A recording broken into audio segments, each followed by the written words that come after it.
اسرائیل اور امریکہ کی جانب سے ایران پر حملے تیز، اصفہان پر کئی مقامات کو نشانہ بنایا گیا، 15 افراد شہید ہو گئے، شیراز میں بھی رہائشی علاقوں کو نشانہ بنایا گیا۔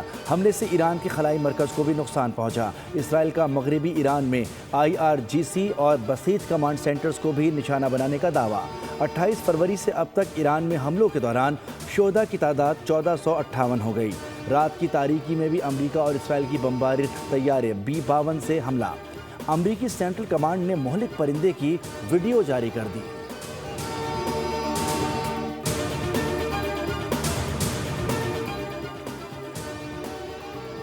ایران پاسداران انقلاب کے آپریشن واحدہ صادق چہارم کی 51ویں لہر، امریکی فوجی اڈوں پر ریڈار کے نظام کو نشانہ بنایا گیا۔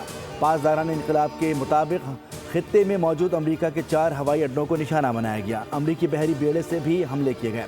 شہریوں سے پہلے ہی امریکی فوجیوں کے ٹھکانوں اور ممکنہ اہداف سے دور رہنے کا کہہ دیا گیا تھا۔ ایران پر اسرائیلی حملوں سے تہران دھماکوں سے گونج اٹھا۔ اسپیس ریسرچ سینٹر پر میزائل حملے میں آگ بھڑک اٹھی۔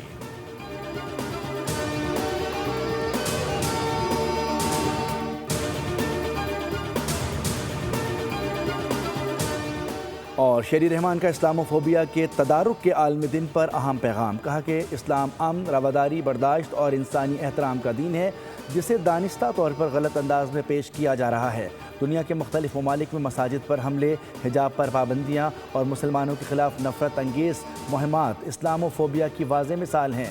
اسلام کو انتہا پسندی اور دہشت گردی سے جوڑنا انتہائی غلط اور حقائق کے برعکس بیانیہ ہے۔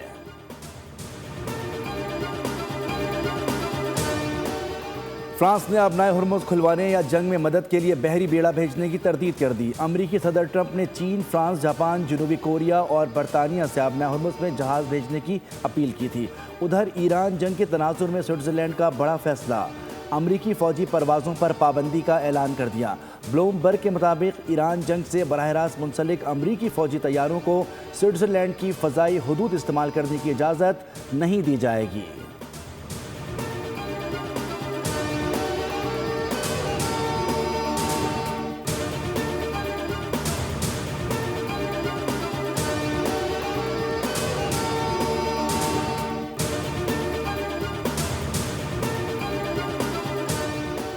ٹرمپ کا ایک بار پھر ایران کے خاک جزیرے پر حملے کا اشارہ، کہا کہ امریکہ نے ایران کو فوجی اور معاشی طور پر مکمل شکست دے دی، خاک جزیرے کا زیادہ تر حصہ مکمل طور پر تباہ کر دیا۔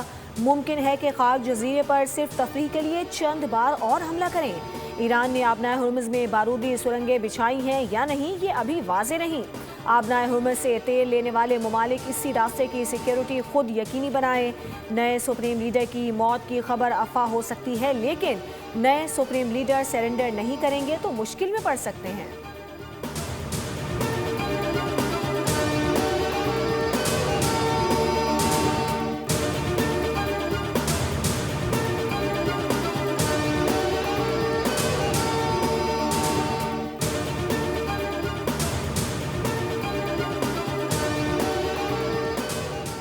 امریکہ ابنائے ہرمز کی حفاظت کے لیے بھیک مانگنے پر مجبور ہو چکا۔ ایران کے وزیر خارجہ عباس عراقچی کا امریکہ پر طنز، کہا کہ خطے میں امریکی سیکیورٹی کی چھتری میں بہت سے سوراخ ہو چکے۔ مشرق وسطیٰ میں امریکی عشیرباد سے حفاظت حاصل کرنے کا دور گیا۔ عباس عراقچی کا فرانسیسی ہم منصب سے ٹیلی فونک رابطہ، بولے کہ کوئی ملک جنگ کو مزید نہ بڑھائے۔ خطے اور ابنائے ہرمز میں بدامنی کی اصل وجہ امریکہ اور اسرائیل ہیں۔ عالمی برادری ذمہ دارانہ رویہ اپنائے، ہمارے اقدامات کو دوسرے ملکوں پر حملہ نہ سمجھا جائے۔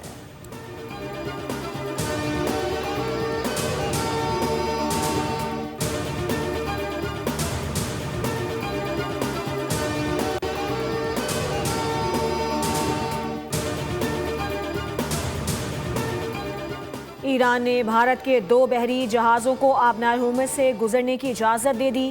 بھارتی حکومت کے مطابق 2 بھارتی پرچم والے LPG ٹینکروں نے آبنائے ہرمز کو محفوظ طریقے سے عبور کیا ہے اور وہ ملک کے مغربی بندرگاہوں کی جانب رواں دواں ہیں۔ ان جہازوں پر 92,000 ٹن LPG لدی ہے۔ اس سے پہلے ایران گزشتہ روز ترکی کے ایک بحری جہاز کو بھی آبنائے ہرمز سے گزرنے کی اجازت دے چکا ہے۔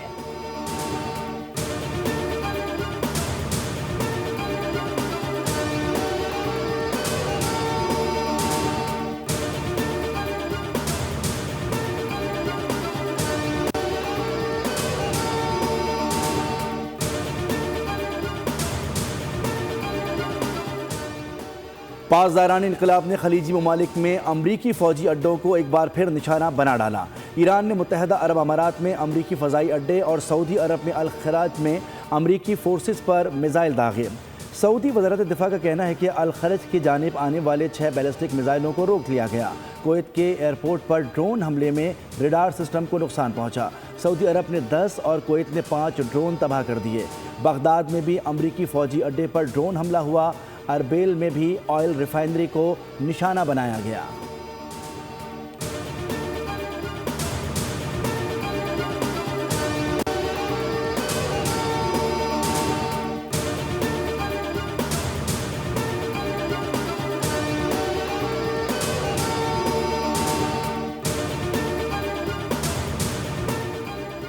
اسرائیل کی لبنان میں بھی جاری صحت مرکز کو نشانہ بنایا گیا۔ WHO نے 12 افراد کی شہادت کی تصدیق کر دی۔ جنوبی لبنان میں بمباری سے 5 افراد جاں بحق، بچہ بھی شامل۔ لبنان میں اب تک 826 شہری جاں بحق۔ حزب اللہ نے بھی جوابی کارروائی کرتے ہوئے اسرائیل کے کئی شہروں پر راکٹ داغ دیے۔ آئرن ڈوم کئی راکٹس کو تباہ کرنے میں ناکام رہا اور وہ اپنے ہدف پر آ کر گرے۔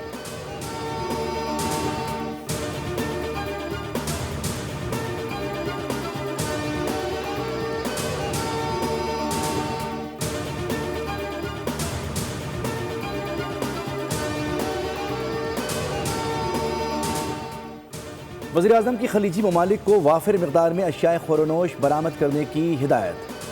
شہباز شریف کی زیر صدارت غذائی صورتحال پر وافر اشیاء کی برآمدات پر جائزہ اجلاس۔ وزیراعظم کہتے ہیں کہ عالمی سپلائی چین متاثر ہونے سے خطے میں پاکستانی مصنوعات کی برآمد کی استعداد میں اضافہ ہوا۔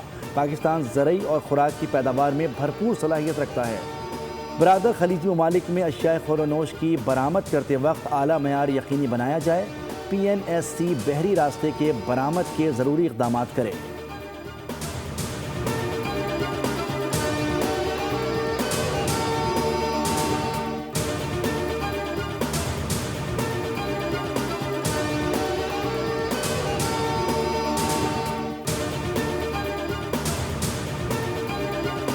افغان طالبان اور فتنہ الخوارج کے خلاف آپریشن غضب للحق جاری۔ وفاقی وزیر اطلاعات عطا طاہر نے کارروائیوں سے متعلق تفصیلات جاری کر دی۔ ٹویٹ میں بتایا کہ دشمن کو بھاری جانی و مالی نقصان اٹھانا پڑا۔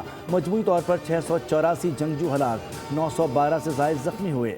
افغان طالبان کی 252 عسکری چوکیوں کو تباہ کر دیا گیا۔ 44 چوکیوں پر قبضہ کر کے انہیں بھی تباہ کر دیا گیا۔ کارروائیوں میں دشمن کی 229 ٹینک، بختربند گاڑیاں تباہ، 73 دہشت گردوں اور سہولت کاروں کے مراکز کو نشانہ بنایا گیا۔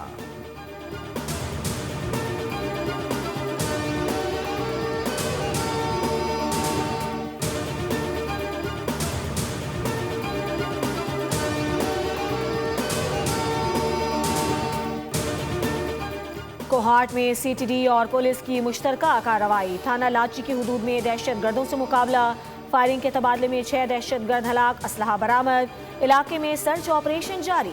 صدر مملکت آصف علی زرداری اور وزیر اعظم شہباز شریف کا پولیس اور CTD کو خراج تحسین۔ کہا کہ خیبر پختونخوا پولیس اور محکمہ انسداد دہشت گردی ہر اول دستے کا کردار ادا کر رہا ہے۔ ملک سے دہشت گردی کے مکمل خاتمے کے لیے پرعزم ہے۔